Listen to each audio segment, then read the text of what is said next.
Hello வணக்கம். இப்போ நம்ம ஸ்பைசி மணியிலிருந்து எப்படி இபி பில் கட்டுறதுன்னு சொல்லிட்டு பார்க்க போறோம். மொபைல் அப்ளிகேஷன் யூஸ் பண்ணாலும் ஓகே, சிஸ்டத்தில் யூஸ் பண்ணாலும் ஓகே. ரெண்டுக்குமே ஒரே ப்ராசஸ் தான். ஓகேங்களா? மொபைலில் டைரெக்டாக அந்த எலக்ட்ரிக் படம் போட்டு காட்டும். அதை கிளிக் பண்ணி நம்ம பண்ணுவோம். சிஸ்டத்தை பொறுத்தவரை அந்த மோர் ஆப்ஷனை கிளிக் பண்ணதுக்கப்புறம் பாரத் பில் பேன்னு காட்டுதுல, அதை கிளிக் பண்ணுங்க. கிளிக் பண்ணதுக்கப்புறம் புதுசாக ஒரு விஷயம் ஓப்பன் ஆகும். இதில் என்னன்னு பார்த்தீங்கன்னா எலக்ட்ரிக் படம் போட்டு காட்டுதா, இந்த இடத்துல ஸ்டேட் கேட்குதா, இந்த இடத்துல நம்ம தமிழ்நாடுன்னு சொல்லிட்டு கொடுத்துடணும். ஓகே.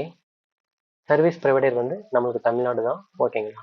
கன்சியூமர் நம்பர்னு சொல்கிறது என்ன நம்பர்னு கேட்டிங்கன்னா இபி நம்பர். ஓகேங்களா? சில கஸ்டமர் 3 நம்பர் சொல்லுவாங்க, லாஸ்ட் 3 நம்பர் சொல்லுவாங்க, லாஸ்ட் ரெண்டு நம்பர் சொல்லுவாங்க. அந்த கஸ்டமர் இருக்கிற ஏரியாவில் உள்ளவங்க வந்து ஓகேங்களா, அந்த ஏரியாவுக்குன்னு ஒரு கோடு இருக்கும். அந்த கோடு தெரிஞ்சு வச்சுக்கோங்க. தெரிஞ்சுக்கிட்டு அது ஃபுல் நம்பர் அடிச்சதுக்கப்புறம் தான் நம்ம இதில் இபி பில் கட்ட முடியும். அது நல்லா தெரிஞ்சுக்கோங்க. ஓகேங்களா? இப்போ என்னோட நம்பரை எக்ஸாம்பிள் அடிக்கிறேன்.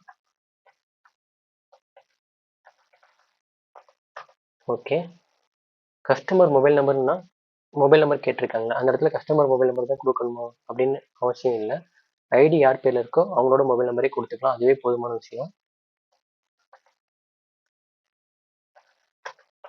கொடுத்துட்டு ஃபிக்ஸ் பில்னு கொடுத்தீங்கன்னா அந்த கன்சியூமர் வந்து நேமு, ஓகேங்களா, அவங்களுக்கு எவ்வளோ அமௌண்ட் கட்டணும்னு சொல்லிட்டு காட்டும்.